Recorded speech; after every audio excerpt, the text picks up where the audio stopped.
এটা যদি হয় তাহলে কিন্তু আপনার ঘরে পড়বে, আমার ঘরে পড়বে ভাই। আরে জোস, প্রেস কনফারেন্সে সাংবাদিকদের একদম টাপ টাপ টাপ টাপ করে উত্তর দিয়ে দিয়েছে শাকিব খান, এবং কিছু কিছু বিব্রতকর প্রশ্নে শাকিব খান তার সেন্স অফ হিউমার দিয়ে যেই উত্তরটা দিল সেটা তো এখন চারদিকে ভাইরাল।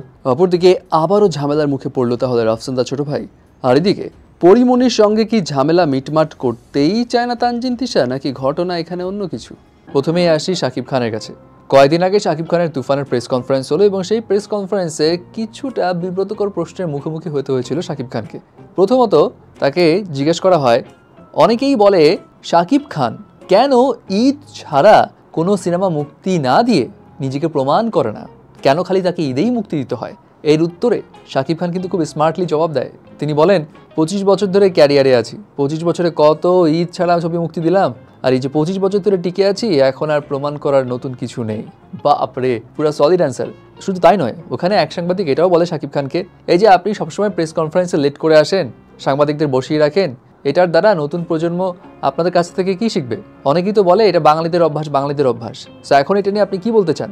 এর উত্তরে শাকিব খান নিজের মতো করে বলে, সে তো রেডি সেট হয়ে বসে থাকে, কিন্তু অন্য বাঙালিরা লেট করে আসে, যার কারণে তার লেট করে আসতে হয়। অনেক বাঙালি কিন্তু টাইমলি আসে না। এই বাঙালিদের জন্যই অপেক্ষা করতে করতে করতে করতে আমি তো বারবার জিজ্ঞেস করি যে ভাই আমি কি আসবো আরেক বাঙালির কাছে। সেই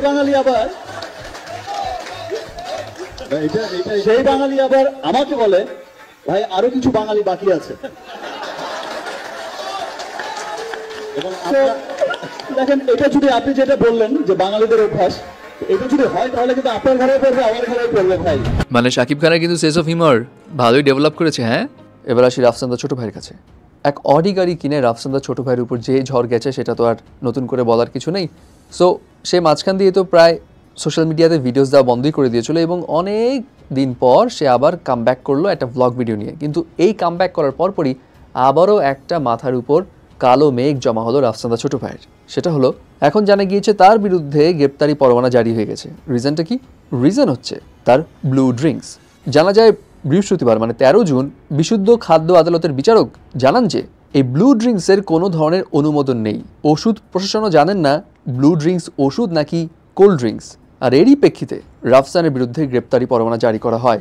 এর আগে অবশ্য 24শে এপ্রিল কুমিল্লার ফ্যাক্টরিতে নির্বাহী ম্যাজিস্ট্রেট যখন অভিযান চালায়, তখন এই ব্লু ড্রিঙ্কসটা নিবন্ধন ছাড়াই মোড়কজাত এবং বাজারজাত করায় 30,000 টাকা জরিমানাও করা হয়েছিল। সো এখন দেখা যাক কী হয় অ্যাকচুয়ালি। এবার আসি তানজিন তিশা ও পরিমণির কাছে। সেই ঢাকা ফ্যাশন ডেতে পরিমণির সঙ্গে মিমো হেঁটেছিল, তানজিন তিশাও ছিল, যাদের দুজনের সঙ্গেই পরির ছিল ক্যাচাল। এবং এর আগে শরীফুলের আজকে কেন্দ্র করে পরিমণি তানজিন তিশাকে কীভাবে অপদস্থ করেছে সোশ্যাল মিডিয়াতে, সেটা সবাই দেখেছে। সো তানজিন তিশাকে জিজ্ঞেস করা হয়েছিল পরির সঙ্গে ওখানে কোনো কথাবার্তা হয়েছে কিনা, সম্পর্ক মিটমাট হয়েছে কিনা, এবং তানজিন তিশা গণমাধ্যমে জানায় ওই দিন পরিমণি তিশার হাত ধরে কথা বলার চেষ্টা করেছিল। কিন্তু তানজিন তিশার কথা হচ্ছে, পরির সঙ্গে দ্বন্দ্ব মিটানোর কিছুই নেই, তার সঙ্গে কথা বলারও তার দরকার নেই, কারণ এর আগে সামাজিক যোগাযোগ মাধ্যমে যেভাবে অপদস্থ করেছে সেটা আসলে ভোলার নয়। কিন্তু অপরদিকে পরিমণি জানায় সে তানজিন তিশাকে পড়ে যাওয়া থেকে ওঠাতে গেলে তানজিন তিশা ভড়কে যায়।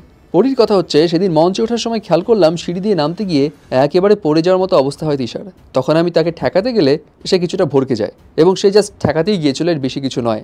এবং পরির কথা হচ্ছে, সে শুধুমাত্র ওই তিশার পড়ে যাওয়া ঠেকাতেই হাত ধরেছিল, কথা বলার জন্য নয়। মানে বোঝা যাচ্ছে এই ক্যাসাল এখন শেষ হবে না।